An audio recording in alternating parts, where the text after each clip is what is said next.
జీవితాలు నలిగిపోయినాయి. రైట్, వెంకటరెడ్డి గారు చెప్పండి. 2016లో ఇన్సిడెంట్ జరిగింది సార్. ఇది అదే జరిగినప్పుడు చంద్రబాబు నాయుడు గారికి మద్దతుగా పవన్ కళ్యాణ్ ఉన్నాడు. అప్పుడేం చంద్రబాబు నాయుడు గారిని వ్యతిరేకించలా. ఎప్పుడో 2018లో వ్యతిరేకించాడు. చంద్రబాబు నాయుడు గారి ప్రభుత్వంలో ఉన్నప్పుడు అది ఆయనకు ముందుగా తెలిసినప్పుడు, పవన్ కళ్యాణ్కి ముందే తెలుసంట పలానా ట్రైన్ తగలబెడతారని ముందే తెలిసినప్పుడు, మరి బాధ్యత కలిగినటువంటి ఒక పౌరుడిగా ఆ ప్రభుత్వానికి చెప్పాలిగా సమాచారం. దానికి సంబంధించి మరి ఆ జాగ్రత్త అది తగలబెట్టకుండా చర్యలు తీసుకోవాల్సిన బాధ్యత మరి వీళ్ళ ప్రభుత్వం మీదే ఉంది కదా, చంద్రబాబు నాయుడు గారి ప్రభుత్వం మీదే ఉంది కదా. ఎందుకు తీసుకోలేదు చర్యలు?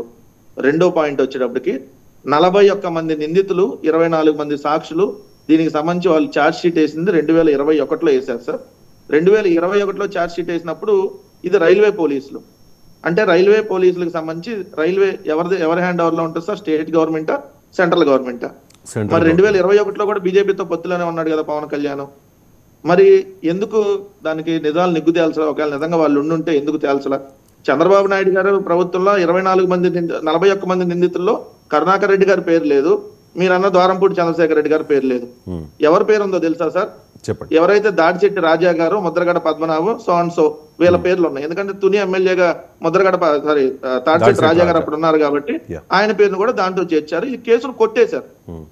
వాళ్ళు ఏం సాక్ష్యాలు నిరూపించలేకపోయారు, ఎవరు తగలబెట్టారనేది. వీళ్ళు 41 మందికి నిందితులకి సంబంధం లేదని చెప్పి కేసుని మన 2023లో కొట్టేశారు. అంటే స్టిల్ భారతీయ జనతా పార్టీకి పొత్తులో ఉన్నప్పుడే కొట్టేశారు. నోరుకి ఏదొస్తే అది, ఏ ఊరు పోతే ఆ ఊరు, ఏది బుద్ధి పుడితే అది మాట్లాడితే ఎట్లా సార్? నాకు అర్థం కాల. చిరంజీవి గారు ఏమన్నారు ఆ రోజు? చంద్రబాబు నాయుడు కుట్రా అన్నారు. ఇది అన్నాడా లేదా? అని వచ్చాడా లేదు? రాజమండ్రి దాకా వస్తే మళ్ళీ వెనక్కి పంపించారు లేదు? రాజమండ్రి ఎయిర్పోర్ట్ నుంచి మళ్ళీ వెనక్కి పంపించారు లేదు? అన్నేమో చంద్రబాబు నాయుడు కుట్ర అంటాడు, తమ్ముడేమో వైఎస్ఆర్సీపీ కుట్ర అంటాడు. మరి ఏందో నాకు అర్థం కాదు. మళ్ళీ అన్నేమో తమ్ముడికి మద్దతు తెలుపుతాడు. ఇక్కడ చిరంజీవి గారు అన్నట్టు నేను నా నోటీసులో లేదు, బహుశా అనలేదేమో. అంటే ఆ మాట అనలేదు కానీ అంటే చంద్రబాబు నాయుడు గారికి లేఖ రాశారు ఆ రోజు. చిరంజీవి గారు రాశారా?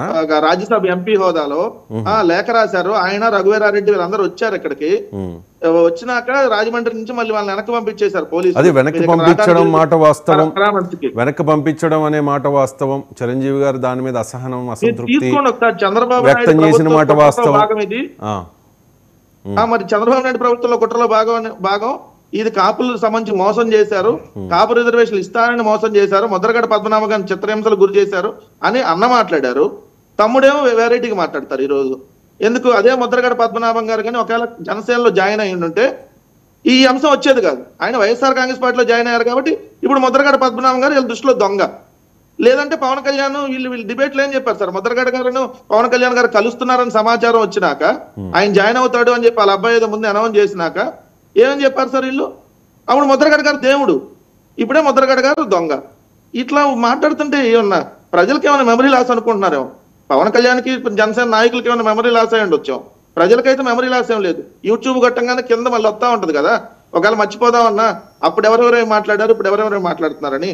ఇంకొక అంశం నేను స్పష్టంగా చెప్పదలుచుకుంది ఏంటంటే, ఇప్పుడు ఈ అంశాన్ని ఇప్పుడు ఆయన తెర మీద తెచ్చి కాపు రిజర్వేషన్ల అంశాన్ని మేమంటే అక్కడ కూర్చొని దాన్ని రెచ్చగొట్టి పంపించామంట. అసలు ఇస్తానన్నది ఎవరు? మేమన్నా ఇస్తానన్నావా? ఇస్తానన్నాళ్ళు పోయారు. ఇస్తానన్న దానికి ఇదిగో ఈ పాంప్లెట్కి నాది బాధ్యత, ఈ 650 హామీలకి నాది బాధ్యత అని చెప్పి ఇలా ముగ్గురు ఫోటోలు వేసి కింద చంద్రబాబు నాయుడు సంతకాలతో ఇంటింటికి పాంప్లెట్లు పంచారు కదా సార్. దాంట్లో కాపు రిజర్వేషన్లు కూడా ఉన్నాయి కదా. ఇస్తానన్నాళ్ళు పోయారు. ఏంటంటే ఇస్తానని అడిగిన వాళ్ళు అంటే దొంగ అయ్యారంట ఈరోజు. అదే ముద్రగడ గారు వీళ్ళ దృష్టిలో. ఇప్పుడు ఎందుకు ముద్రగడ గారు లేఖలు రాయట్లేదు చంద్రబాబు నాయుడు, అదే జగన్మోహన్ రెడ్డి గారు? కానీ ఇందా శాంతి ప్రసాద్ గారు అడుగుతున్నారు, మేమన్నా ఇస్తానంటే మాకు లేఖ రాయాలి. ఆయన అరే మేము ఇవ్వలేమని చెప్పి అదే జగ్గంపేటలో వెళ్ళి అదే ఈస్ట్ గోదావరిలో మేము డైరెక్ట్ గా పాదయాత్రలోనే అనౌన్స్ చేసాం. అది మా చేతిలో లేదు, మేము చేయలేమని చెప్పి. అది మా నిజాయితీ. ఇప్పుడైనా మీరు మరి ఎందుకు చేయలేదని అడగట్లా?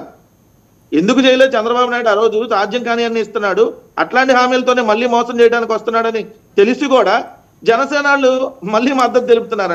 మీరు చెప్పింది వాస్తవమే. ఒకటి వెంకటరెడ్డి గారు 2014 ఎన్నికల మేనిఫెస్టోలో తెలుగుదేశం పార్టీ కాపుల్ని బీసీల్లో